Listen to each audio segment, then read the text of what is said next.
Hello everyone and welcome to my Mirai Time Etsy Smart Doll clothing unboxing. Now that was a mouthful. I've been waiting for my clothing for a long time, but it was very well waited. Here are the adorable leather boots that I got. Got my Mirai nice little dainty hat.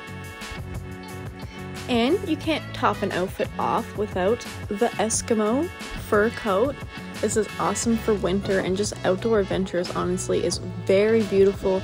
As you can see, it's lined on the inside. The zipper works like butter. There's so many things I could say about this jacket. It's just so beautiful. Last but not least, I got Mirai a pair of Liz Dolly glasses. I've already took Mirai out a couple times with these glasses and they're so cute in the sun. I really recommend them if you're taking your smart doll out. Here's the hat up close. I'm absolutely in love with it. It's a nice old-fashioned style. Now we have the boots.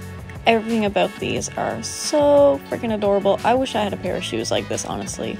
And here's the final outfit. She's so fucking adorable, and honestly, this is the best outfit I could have picked out.